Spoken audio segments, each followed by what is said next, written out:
Well, everyone, good morning and welcome to the Carolina Cabinet. I'm Peter Pappas and I'll be your host. We are proud to be the only homegrown conservative talk radio show in this region, and we know this is the smartest hour of radio. Our job is to give a voice to the conservatives of Fayetteville, Cumberland County, and beyond. This morning, we welcome host of the Cabinet, Pastor Joshua Goodman. Good morning, Fayetteville. And Mrs. Laura Mussler over here. Good morning. Good to see you again. It's great to be seen. And welcoming Mr. James Thomas. What's up, everybody? Running for City Council District 1. District 1. All right. So, as we dive into our show, we appreciate you tuning in and spending time with us this morning. Please take a moment to like, share, or follow us on Facebook and look for us at thecarolinacabinet.com. You can find links to our shows and how to listen on your favorite podcast broadcaster. Don't go far. We'll be right back.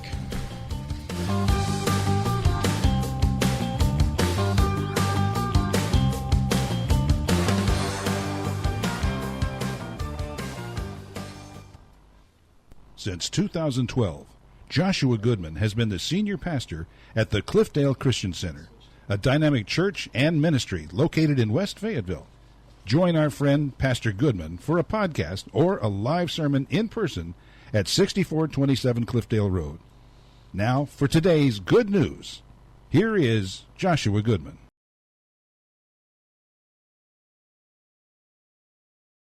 Well, good morning from the All-American City. This is Pastor Josh, and have I got some good news for you. In a time when so many want to unpack, talk about, and discuss all of the negative junk, I'm here to give you some good news.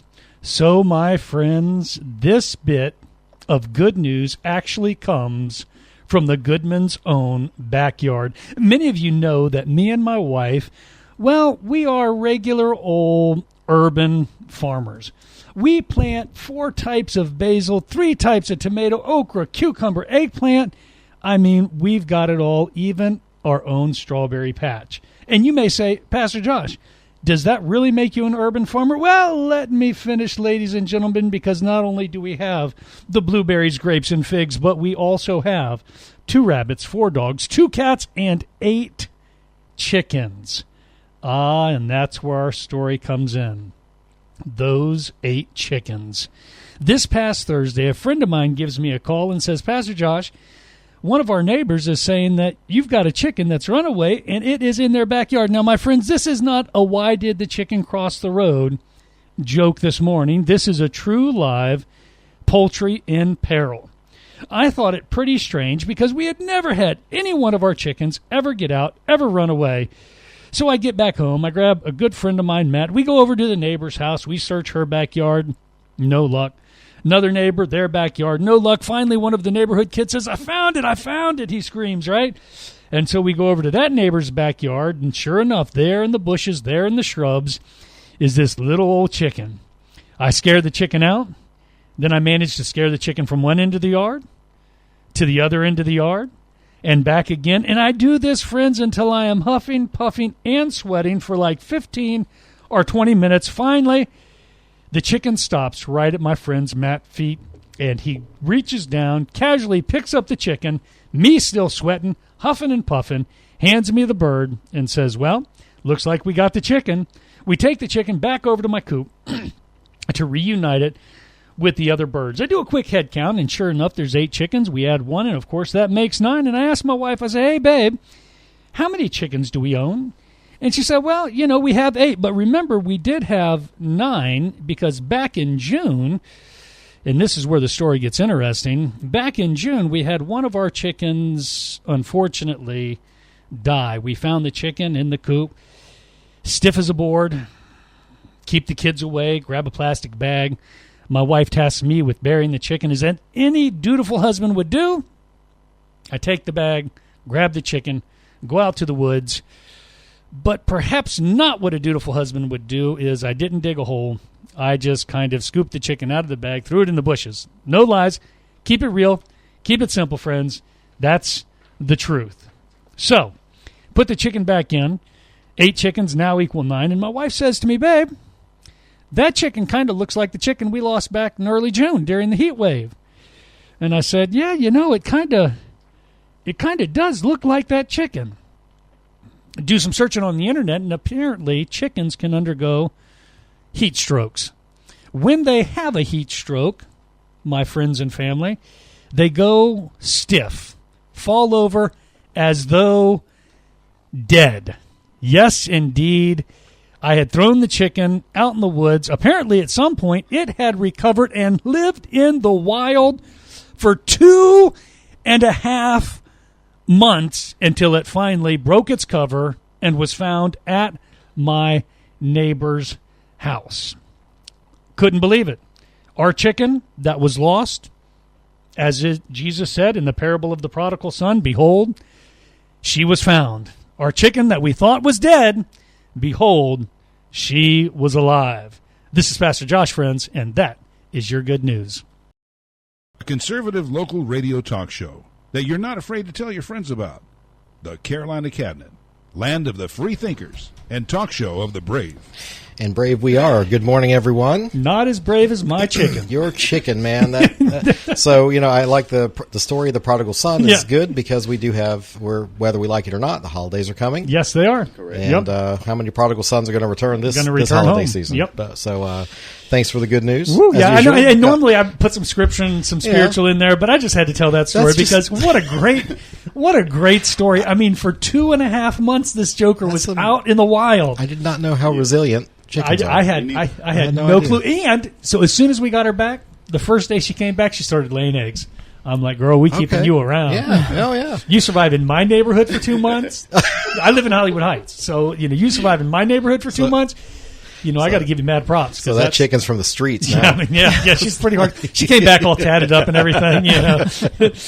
Wow. And to also add to the story of the prodigal son, one thing I recently learned, like in their culture, in the Bible, when the father ran to the son, it was to outrun the community because in their culture they would break it was like a glass or a vase. And that would symbolize them not being able to come back at all. Yep. So the father would have to run to the son to outrun to save the community. Him. Yep. To save him. Yep. Yeah. So that was an interesting fact that I learned about that. Yeah, that's good stuff. Great story. The story of the prodigal son, like you said, Peter. Holidays are coming up. Holidays are coming, bro. It's going to be a time of reunification, people coming together, family, friends, all that good stuff. So all the traditional angst of growing up American family style, I guess. So, we do our weekly updates. We'll keep it short.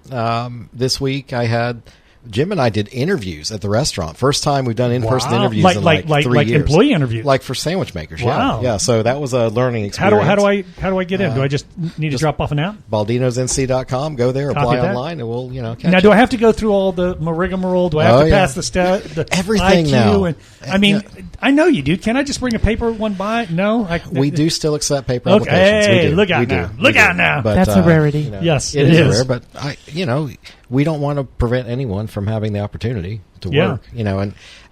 But in this day and age, I don't feel like that's an impediment. If they can't apply online, they're not going to be able to clock in on the register. No, yeah. I mean, But I mean, the online process is so AI driven that you got to say just the right thing, just the right all the right, and I don't have any of those things. Well, and a very easy tip. Solution for that is if you're looking for a job, you give your resume to ChatGPT and say, make this machine readable. And you put the job description and your resume, and it will merge the two. To edit it. So that's just a free advice. ChatGPT, when I applied for Baldino's, make this able for you to read so that I can have an actual interview. So you with get Peter. through the door. Yeah, absolutely. So if you do get the job based on my tip, I want 10% off the top.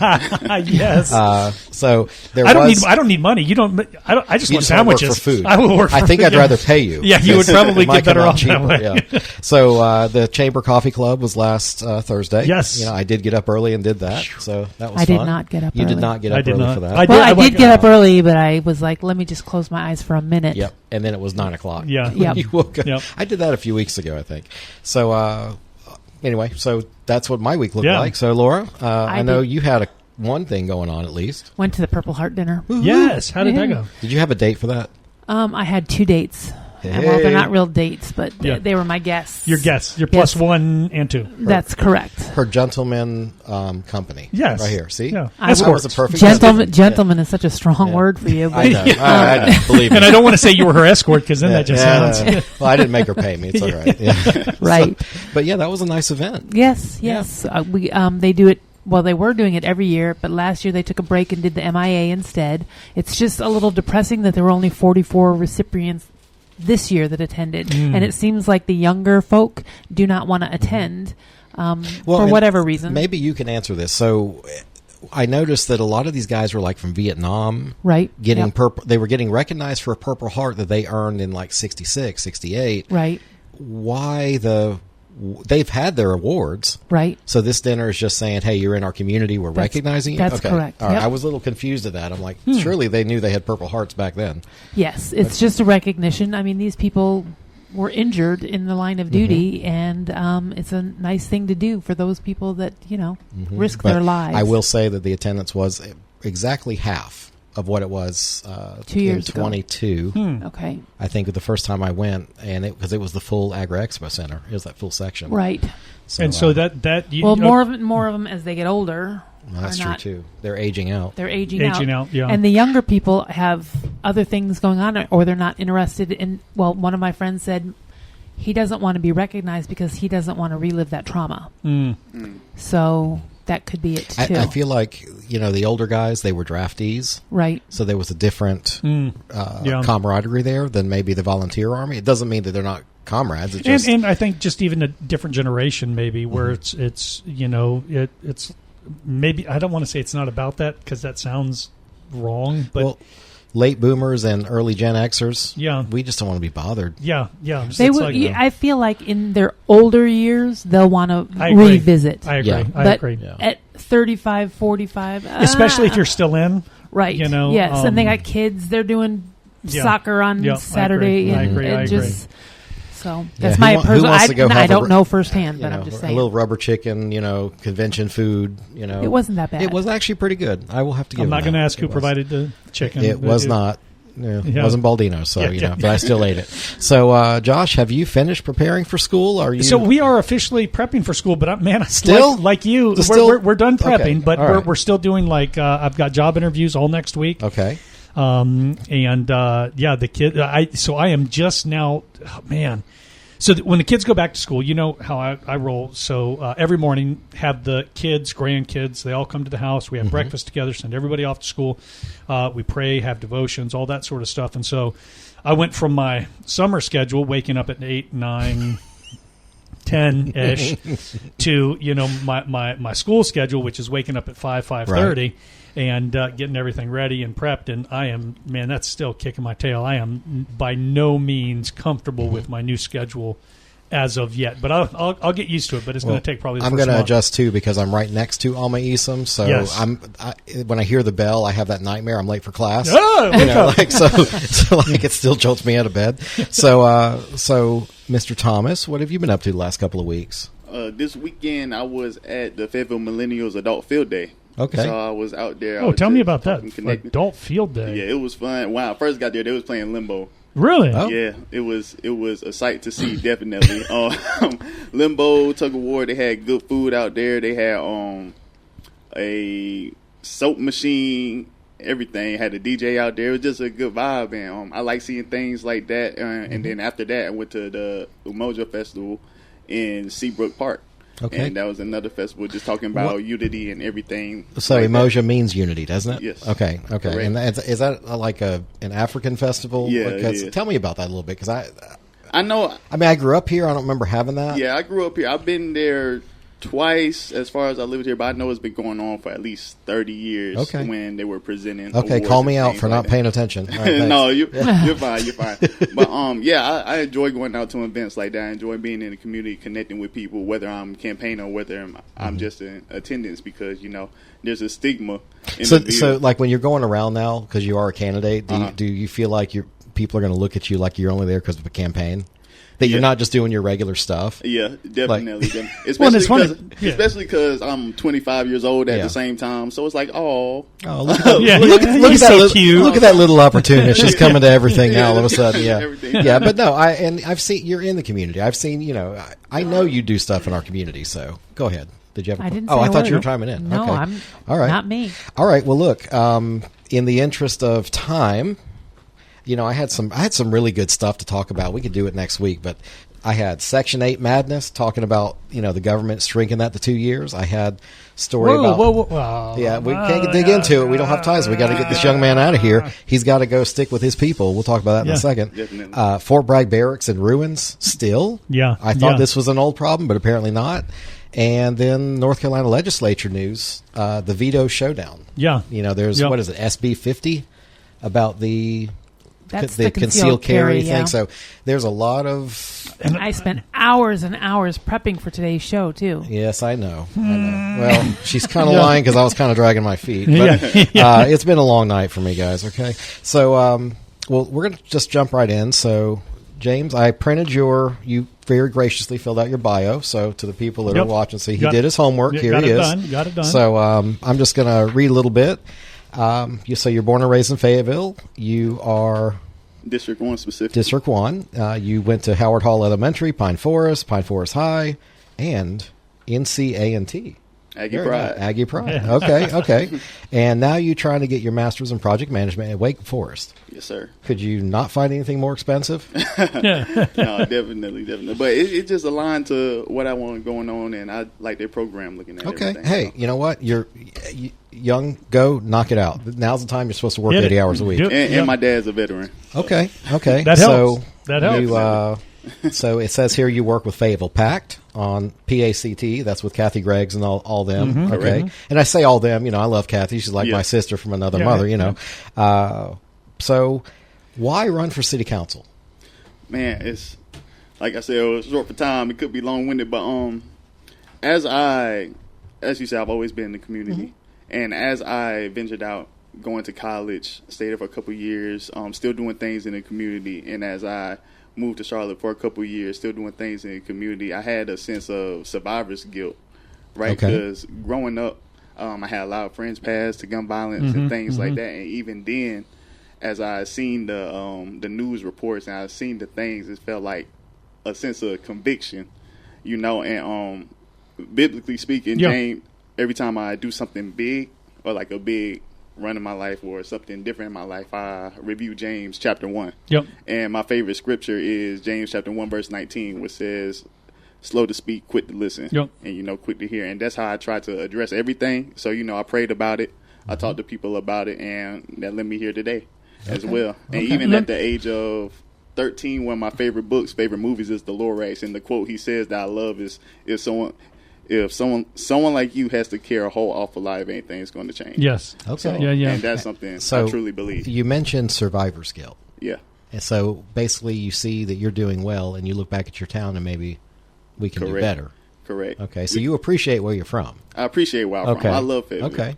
And you want to see it? Yeah. I want to see it grow. I want to see it prosper. I want everybody else to see it the way that I see it. Well, unfortunately, so I ran city council in 22, and I got in the habit of saying that we are leading in the worst possible metrics in the city of Fayetteville at that time. We're fighting with Durham over who can be number one with murders and homeless people. Yeah. Right. So, and I don't think really we're trying to win. We want to be number one in something. I mean, we're trying to be one. So unfortunately, that spoke when you said survivor's guilt. It's like, come on, we've been successful here. Yeah. Give back. Definitely. So, try to help change. So, let me ask. So, for our listeners, Peter first, how many districts does Fayetteville have? 9. 9 districts, and what region? What space is District 1? It's District 1. That's north side. That's the Pine Forest area, going down Ramsey Street, College Lakes area. Okay. And then you also have Eureka Springs. North side. North side. Yeah. And it's currently represented by Mayor Pro Tem Kathy Jensen. Yep. Now, does that include as far south as like the Merck, or is Merck? No. I think it stops at Tokay Drive. At Tokay. Okay. Yeah. Okay. At essentially, what is it? Country Club at that point. It's not the bypass anymore. It's it switched to Country Club. I'm not sure if that's we only have 3 but streets in Fayetteville. They just have 5 names. Yeah. That's true. Okay, so round the room. And is there anybody else? Is there anybody running against you? He's got like 6 people running against him. Really? Now, how many is it? Don't say their names, but I got 3 others running against. Three others running against you. So but it's not they're all fresh at this. Yeah, because Kathy is the incumbent. Yeah, is the incumbent, and she's running for mayor. But also, no one in your race, I believe, has held a seat before. No. Okay, so wow, so fresh face to do you the chair. count freshman class president in college? Does that count? Yeah, I mean, I guess. yeah. If it's you, yes. Yeah. If it's you, if it's you, yeah. So both of me, I got. So that's going to be a good. That's going to be a good race. Good deal. I like that. Yeah, I like the fact that the incumbent's running for mayor, and then we've got 3 like fresh faces in there. Look, So- go ahead. James, how do you convince voters, being so young, that your community work and the things that you have done have prepared you to lead Fayetteville? I go all the way back to when I was 13. I was I was a counselor in training. If you were at the candidates rally for the backpack giveaway last Saturday, the kids that were in the teal shirts with the hands in the middle, I was one of them. I was working at Westover Rec Center, Kiwanis Rec Center, Pond Forest Rec Center from 13 to 16. And then from 16 to 18, I was part of the Fayetteville Cumberland Youth Council. And we worked directly with City Council, put on events and do things like that. And as I went to college, I still continue to be a part of my community, doing things such as advocating for the Citizens Review Board that we have in place now, and doing things such as helping with the moratorium around 2020, saved 3,000 people from getting evicted around that time, and also advocating for body cams for Fayetteville PD. And we got those in 2023. So I tell them I'm 25, but the things I had done, I was doing them when I was 20. 21, 22, and I just love this work. I love my city, so I'll continue to do it whether I win or lose. Okay. Yeah, no, that was a good, good answer. So, what have you found most challenging trying to shift into this role of wanting to ask people for votes and representing them? What's one of the biggest challenges you think you've had? All the information, man. I know you're a smart guy and not much bothers you. I know, but certainly there's stuff in there that has been like, oh, yeah, definitely. It's definitely the stockpiling information. Okay, because the more I talk to people, the more they have a issue that I have to do a deep dive in, such as a property tax, and things like that. Just reading up on that, and definitely me being so young.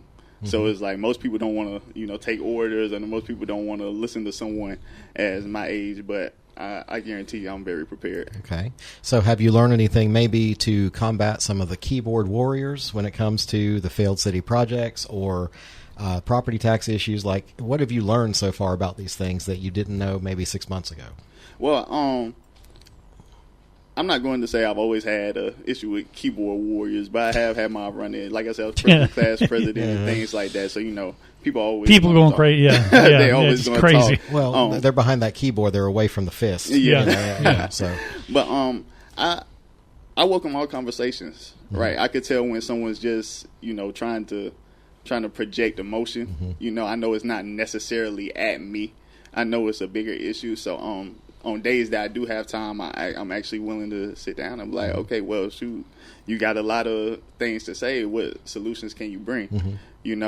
How do you suggest I go about doing this then? So let me ask you this, Kathy.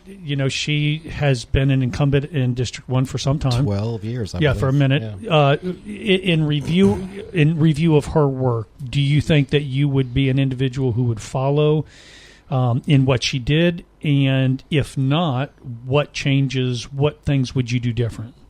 I'm not coming in to flip tables. Yeah. Like Jesus did that. Yeah, I'm not coming in to flip tables. I'm not coming in to knock stuff over. I'm really an innovator. Okay. Right. So I like looking at things and be like, how can we improve it this way? I'm not too big of something unless it absolutely doesn't work. But from what I see from Kathy Gregg's is very little and very far in between. But the Kathy thing, Jensen. Oh yeah, Kathy Gregg. I'm gonna send that to Kathy. Yeah. Okay. Love them both, actually. So running for office for me was an educational experience. I learned a lot about my community, more than I thought. I didn't realize how much I didn't know. Wow. Yeah. And you take it in like a fire hose. I mean, it's like learning from a fire hose. So you mentioned perhaps Mayor Pro Tem, you just don't feel like she's been present in your eyes, but what can you improve in your neighborhood? Like what's the one or two things that you're like, I think we need to work on this, or we can help do better at that? Overall, in my neighborhood, as I talk to people, they really just want their trash picked up. Okay. Trash picked up, and they I get that. I have that same issue. Yeah, trash 7 has picked that same issue. Just so trash picked up, Potholes. accessibility, potholes, definitely, sidewalks, just overall infrastructure of the area, and just how accessible things can be. And now you were at the academy with us, yes, right? Okay, so you remember when Commissioner Deviere was going over the silos of city and state. Did anything pop out that maybe you didn't know was one of those two or was misplaced? Did anything surprise you during that candidates academy? It was just an influx of information for real. It was like I'm in my notebook. I've described the class. I said, when they walked in, I was a little concerned, but towards the end of it, there was fervent note taking and a lot of attention to the front. So y'all did very well as a class, and hopefully we're going to do it again next year. But what did you learn that day? What do you remember was one of the biggest takeaways? One thing that I liked is when you were speaking about how the art council comes in and how everything works together, because that's how I look at it from a youth development aspect, right? Not just as far as mentoring goes and things, but like what do they see when they grow up? What's in the water?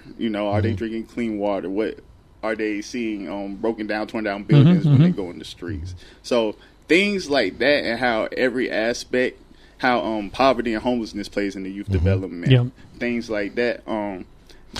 That's how I was asking the question adversarially on purpose. I wanted to see if y'all would figure out that this all goes together to help the other thing. You can't be singularly focused on one thing. So, like, you see people online that they'll vilify. Like right now, with the projects that are not taking place, the Civic Center, for instance.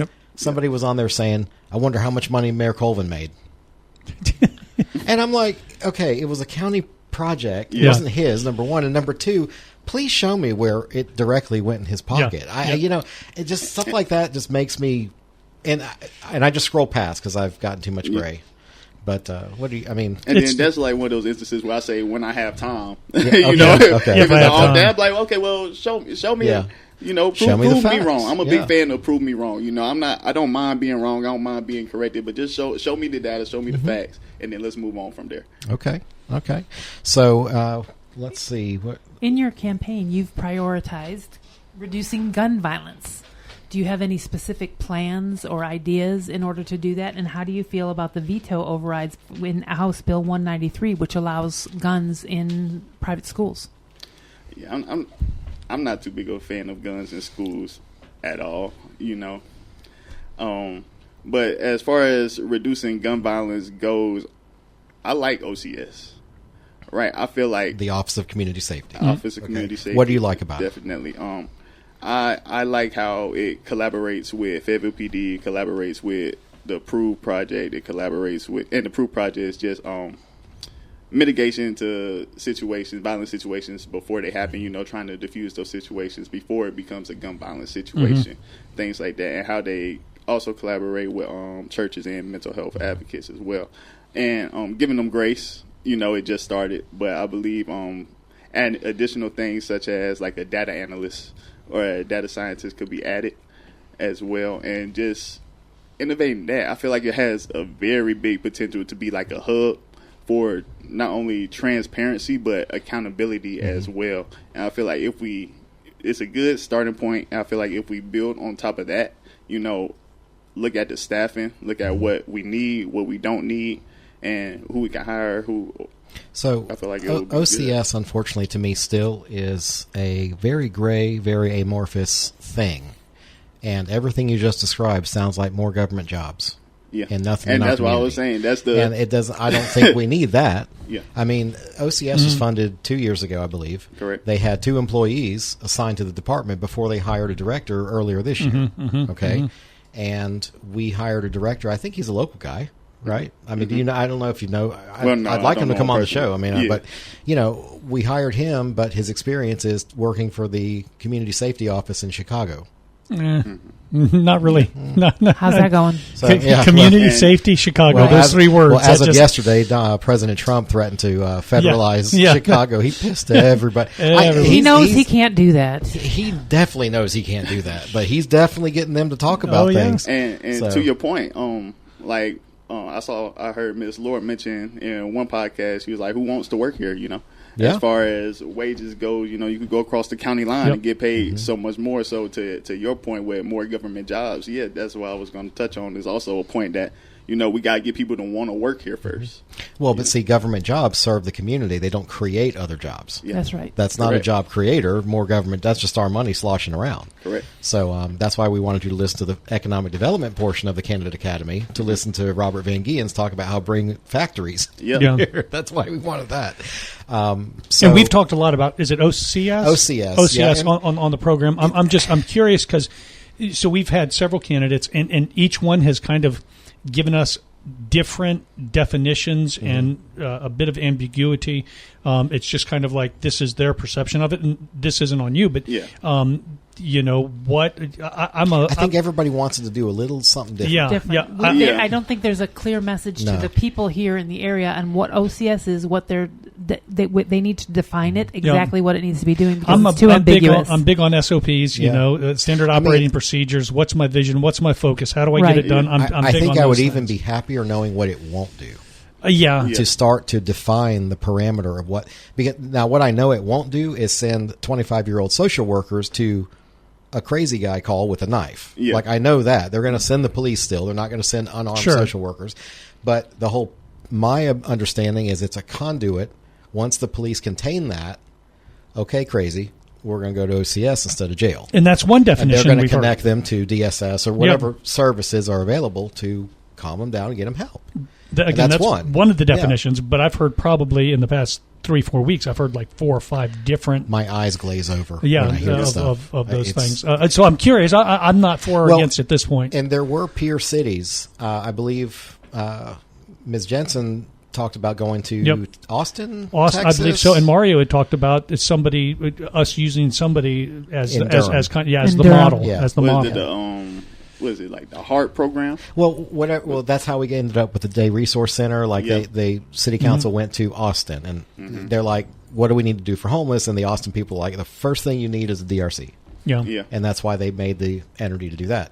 Now OCS was modeled from someplace else, like best practice, and let's bring it here. But we have to agree that we're not going to get everything we want. Definitely. Yeah. You see, that's I think the problem, and you're going to have those vocal groups. I call them the Hateful Eight, the ones that go to city council every week. Yeah. And they always yell at city council. They always they're mad at something. But God bless them, they never say, and this is what we want you to do. Yeah. But at some point, we have to start reining back the government. It's not the government's job to raise our children. Right. It's not the government's job to give people homes if they don't have homes. The government is getting way bloated, way too big, and it's not their responsibility to be your parent. With that remark. But, James, do you have children? No children. Okay, all right. Married? Because usually he's a free agent, ladies. Yeah, hey. Come on. And he will put up contact information later on. Just saying. Apologies to his girlfriend. I don't want your number. I just want your vote. Yeah. There you go. That's that's good. Well, Peter will take them both. No, because usually the question we ask is it the government's job to raise your kids? Mm-hmm. And so since you don't have them, but I'm still going to ask you, do you think, along lines with what Laura's saying... It doesn't matter if he has kids. If he's going to be the District 1 representative, he's going to represent all the children also in the neighborhoods. So let's hear it. How far do we go raising those kids? As far as... This is how I think about it. I believe the home sets the foundation for the children. Mm-hmm. But at a point in time, as kids start school today, they spend that time away from home, and as they get older, they start spending time with their friends, going over with their friends. I feel like those are the building blocks, and as they go out and they experience different things, those are the things that they bring back home, and those are the things that are in the city and around the city that they experience, which can lead to the things such as gun violence, such as homicide, such as things. So it's not our job to raise the children, but make sure they have a safe environment to grow and have those building blocks placed upon them. Okay. Sounds good to me. All right. Well, Mr. Thomas, we appreciate you coming in. I know you need to get to city council. You're going to still go and fight the good fight. You're going to go against that 7-Eleven. Yeah. As I talk to them, that seems like something that they really don't want. Okay, but here's the thing: do you own your own home yet? No, I do not. Okay, all right. Do you own your own car? Yes, I do. Okay. Do you want somebody telling you what to do with your car? Not at all. So same rights goes for that property owner. Yeah. True.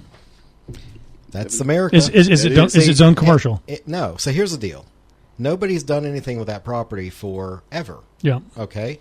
The 2050 land use plan says that whole area is going to be commercial. Yeah. Because that's just what's going to happen. Yeah. And so there's already 3 corners developed.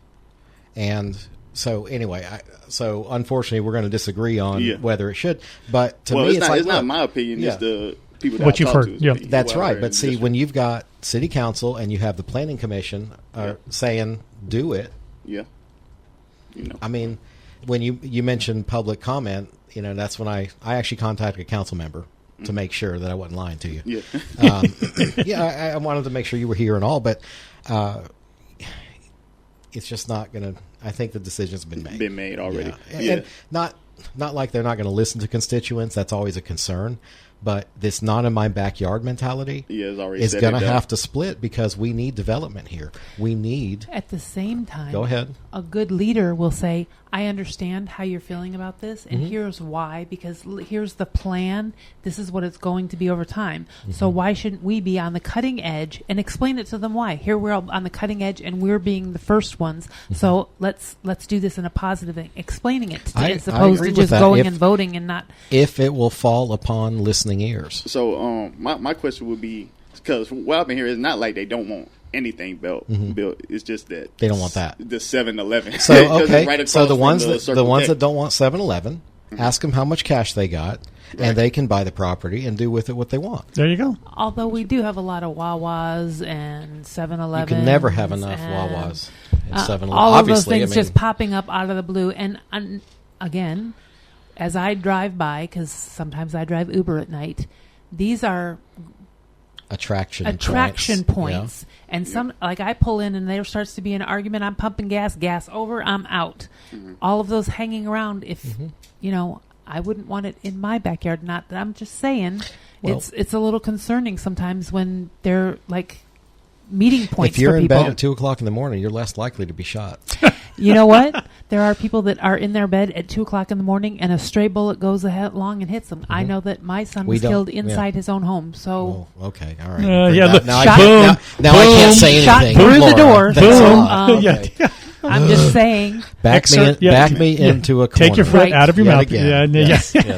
And this is why we love Ms. Mussler over here. Yeah. What time is it already? Okay. All right. Man, gas stations, man, gotta love them. Yeah. Well, from a real estate perspective, we've seen cycles where. Do you remember the drugstore boom? Oh yeah. The Starbucks boom. And we're in the gas station boom. Let's face it. Like you said, the Wawas. And you see how many drugstores have gone out of business too. And eventually, these are going to be abandoned buildings too. They didn't go out of business. They got consolidated, and they didn't need they were on each corner, and then one of them had to go. Yeah, and a lot of them have turned into medical centers. Yes, they're like emergency med places. So I'm looking at it from real estate perspective. I'm like, well, right now they're being funded. They got money. They're developing. They're doing this. They're doing that. They're cleaning up a lot of the smaller stations to consolidate into these larger mega centers. Yeah. And then 15 years, they might not be that. They're going to be redeveloped. I'm hoping they're paying a decent wage because, Fayetteville, North Carolina gets paid on average $30,000 a year less than just the median across America. What are we going to do about that? I don't know. Yeah. I thought those places were starting off at 15 and all, but no, when they get here, they're like, "Holy smokes! I can pay you $8 an hour." Well, that's what I was about to say. So I've seen some fast food joints where I'm still starting at $10 an hour at the restaurant, but I've seen some places starting back at $8 an hour. Oh yeah. Yeah, I know if you several offered businesses. Less than 10 2 years ago, you weren't getting anybody. I know several businesses that do minimum wage, $7.25. Wow. Yeah. Those are. I mean, how can anybody? Nobody can. I was researching this because we were going to talk about housing today.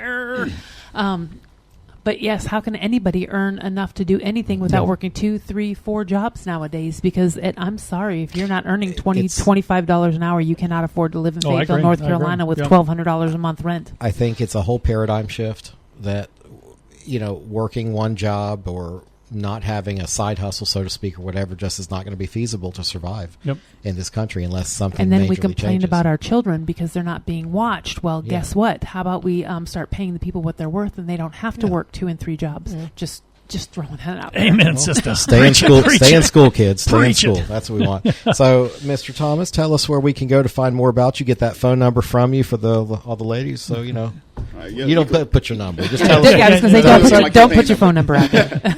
No, but you can reach me at jamesforddistrict1.com. And that'll give you all the links to everything, my Facebook, my Instagram, my email, so you can reach out. And you can also show support. There's a donate link as well if you would like to donate. Okay. Whoop, whoop. All right. And with that, we say goodbye to Mr. Thomas. Get Thanks down there for and coming. advocate. Thank you for being here. Joe. And we're going to take a short break, and we're going to meet Ms. Nolly Smith. All right. Coming right up. Yeah, buddy. All right. Be right back.